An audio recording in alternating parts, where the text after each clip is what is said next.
information is out there, right? Yeah. There is only so much we can do. We provide people schooling until 18. There is all sorts of resources available online. You can literally, anything you do not understand, you can Google in 5 seconds. How much more can we actually do to educate the general public about, Well, the thing is, like, people don't do that. You need to provide it. You need to package it with a nice populist message. I could put Milei you did on this in the... Argentina. Okay. I mean, this was an economics teacher that went on news show after news show, and he would talk about economics, but he would do it in a fun way. And he got into power on a mandate, on the message that things are going to be like real tough in the short term, but we have to do this to sort of fix the economy, and I mean it's sort of working. I mean, it was kind of the Brexit messaging as well. No, it was not the not? Brexit messaging at all. It might have been the austerity messaging of David Cameron, maybe, but the Brexit messaging was not at all. This is going to be harmful economically, Right, because people like me, and I guess I was studying economics at A level at that point. Caveat: I could not vote for Brexit. People still hold me accountable for Brexit to this day. I was too young to vote, so were you. But economically, I had sort of made peace with the short-term economic harm of Brexit for the long-term kind of control over our own like economic future. And I thought that was a widespread justification, that we knew it was going to be hard in the short term. But then sort of, again, the politics that followed meant that all parliamentary time, all media time, everything was just distracted from, recovering economic growth, recovering after 2008, into becoming all about getting a Brexit deal done. We need to get this Brexit deal done. What deal is it? No one knows. It changes every 5 minutes. It doesn't pass through Parliament. It became a clusterfuck. So I think Brexit was really poorly executed. But did we not know from the outset that it would cause economic damage? That was the economic message was really only talked about by the Remain campaign. The Leave campaign, I know, focused on two big things. It was the sovereignty question. Mm-hmm. Philosophically, is it right for us to be for Brussels and for the EU regulation to have precedent over our sovereign parliament, and parliamentary sovereignty was a massive question. And then sort of on the close second was immigration, regaining control of our borders. Yeah. Which obviously in hindsight we now know, and it worked terribly. Boris wave. What do you mean it worked terribly? Well, it didn't. We thought that we'd have a reduction in net migration, mm-hmm. but then COVID happened. Boris allowed lots of immigration into the country. I think it ended up like net 1 million or something. And then now that we're trying to slow down the illegal crossings, we can't do that because of ECHR. What was that we didn't? I don't think the ECHR was ever talked about during Brexit. I don't think this was in the public consciousness. Yeah, but again, I think there are so many different topics we could touch upon here, and it kind of shows how divided, I guess, the different camps and groups of thinking are on even Brexit, because I knew that Brexit would not cause a reduction in net migration, but I thought Brexit would cause a reduction in uncontrolled migration in a way that you don't know who's coming over from EU countries, you don't know their skill level, you don't know what they're doing, where they're working, like what sector or industry. And as the children of immigrants ourselves, who presumably, I don't know about your parents actually, but my parents had to jump through multiple hoops as highly skilled doctors, qualified doctors in India, to come over here. They were encouraged by the British government to do so, by the way. There was some kind of scheme encouraging foreign doctors to apply. But once they were here, they had to redo all of their exams. They had to, pay the normal sort of fees for permanent residency, then citizenship tests, this, that, the other. I mean, a similar EU doctor would not have to do a fraction of these things to just come here and start working. So I never thought that the idea of Brexit was about a reduction in net migration. It was about, as you said, sovereignty, control over our borders, and knowing exactly who is coming into this country to do what. Do you not agree? I think at the time it was a feeling that Brussels, again, was dictating to us a quota of how many asylum seekers we should take in. Right. Expectation. I mean, so that sort of comes back to the sovereignty question. So I think that was like the major factor in the Brexit issue. I mean, I wish we talked about the economy more. I mean, the Remain campaign did a fairly good job, but they should have kept going, telling us about the economic harm that leaving such a massive trading bloc would cause.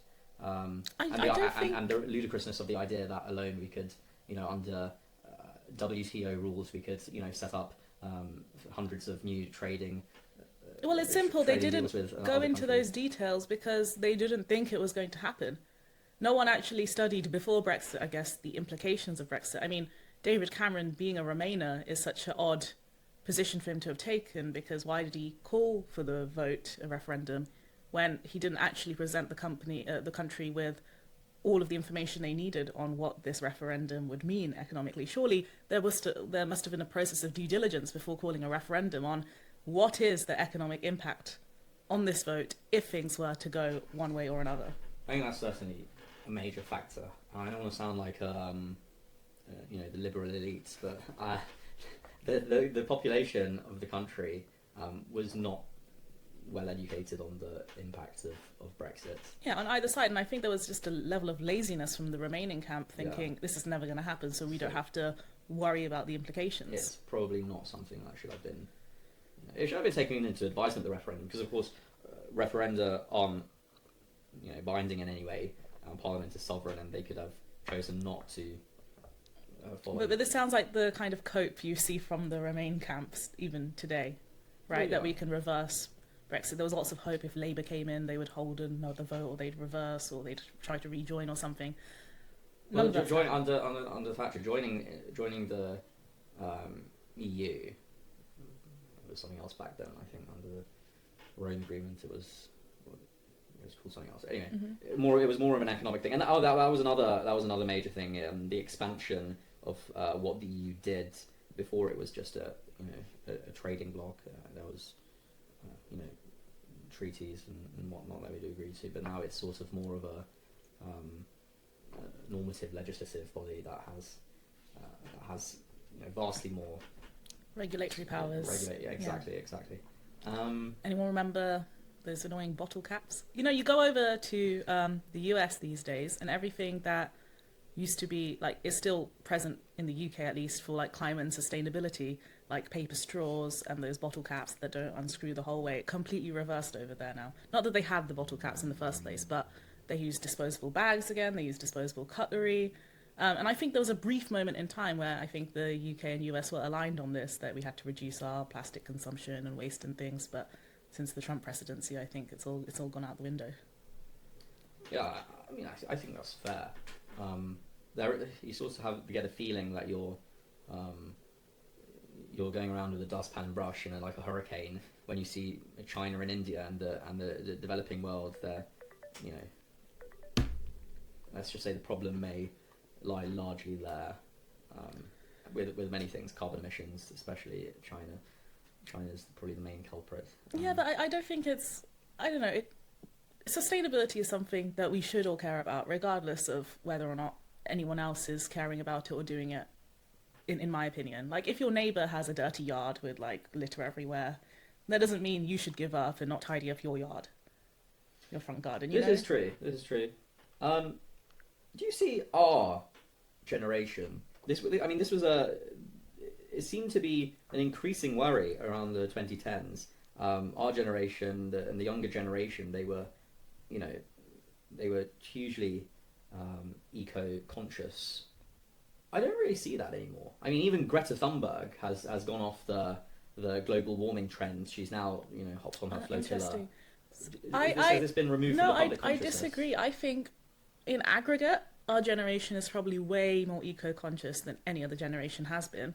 But what's happened is the militant people that would have been the Greta Thunbergs doing climate protests and demonstrations, they have moved on to different issues. But I think on the whole, we probably did you know that in I think it was the 50s or 60s, it was completely normal to just litter?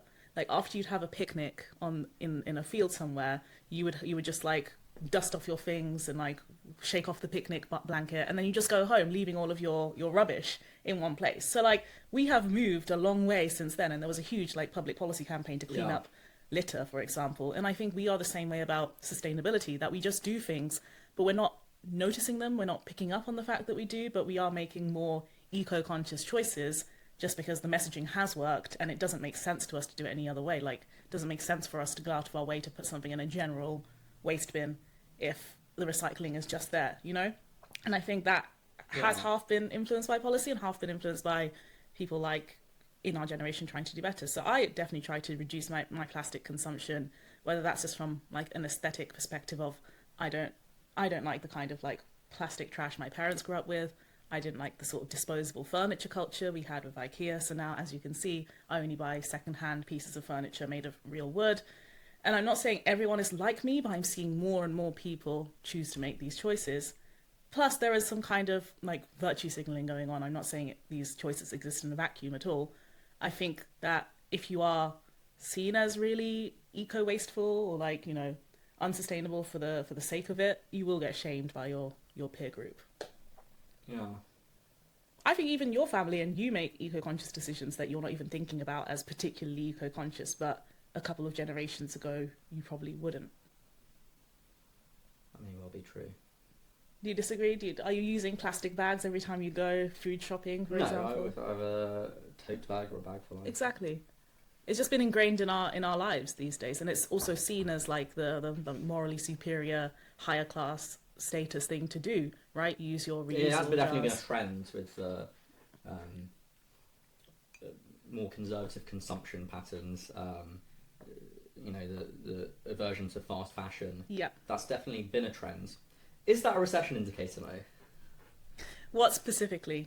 Aversion to fast fashion. Aversion to fast fashion, sort of conservative consumption habits. I mean, is this sort of indicative of an economic downturn, or is this just a fashion trend? I know what you're trying to say, and I would lump it in with the category of quiet luxury. Everyone is dressing in like fast fashion-y clothes, like not very expensive clothes that look like they are expensive or emulating that expensive like cashmere no logo style. And I think that is a recession indicator because people do not feel wealthy, so they're trying to dress wealthy and they're trying to. I mean, I was showing you yesterday the meme going around recently of what is it, Nike track, Nike Tech. Nike Tech two quarter zip. Nike Tech's quarter zip. I think there is definitely some like class consciousness, cultural consciousness going around of how people are doing economically, and people are dressing better as a response to that.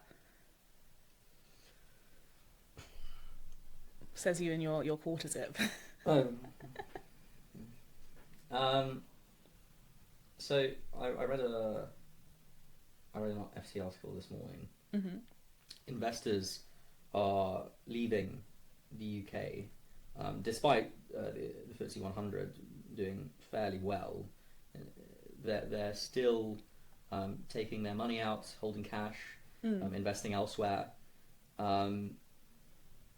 Now, what does that say? What does that say about In equity markets, you mean? in equity markets? Yeah. And they're talking about, I guess, FTSE 100 withdrawals, or are they talking about like UK in general? I think specifically FTSE 100. Because where I'm going with this is, you know, again, the topic Rachel Reeves and the budget. I'm wondering if they're worried about tax rises. 100%, but maybe a wealth tax. it's really difficult with how we considered like measure the UK economy to be doing, right? Because FTSE 100 are just companies that are listed in the UK. It does not mean they originated from the UK. It doesn't mean that their main customers are in the UK. They are just companies that happen to list, you know, in the UK stock exchange whenever they were ready. And I don't think that is a true, and a lot of them are banks and like financial service providers that operate transnationally and globally. And I don't think that's a good measure for the UK economy. And I think they haven't been investing in, I guess, like pure UK companies for a long time now. The UK is not seen as it's objectively not a high growth environment. It's not a high growth nation. And maybe FTSE 100 is like maybe the only place in the UK investors felt safe putting their money to begin with. And naturally, if there is an expectation of corporation tax rises, further national insurance rises, business rates, everything, people are not going to want to be in UK equities when that happens next week. But this is a much larger trend that we've been observing for a long time now, and that's been, I would say, ever since 2008 and exacerbated since COVID. Can we stick that graph that I showed you that one time here with our projected growth from 2008 and just how much we are missing the mark now? We have completely like flatlined in terms of GDP, if you make the base year 2008 anyway. So it's who is going to invest? Who in their right mind invests in UK equities? UK bonds, a different issue. Like that's why we saw such a reaction to Liz Truss's budget, because obviously bonds represent a kind of confidence in the government itself, and I don't think, well, before Liz Truss and all of this, and before Keir Starmer, people thought the UK was actually going to go down the pan. So bonds were usually a safer place to put your money. But I would say, on the other hand, and I know people are struggling to sell their family homes right now, but UK's primary attraction has been in UK companies and UK real estate. And I don't have the figures in front of me. I don't know if you know either, if there's been any like sort of crash out of like UK real assets moving at all. Apart from, as we hear every day, rich people leaving the UK, but are they selling their assets and leaving? That's the question.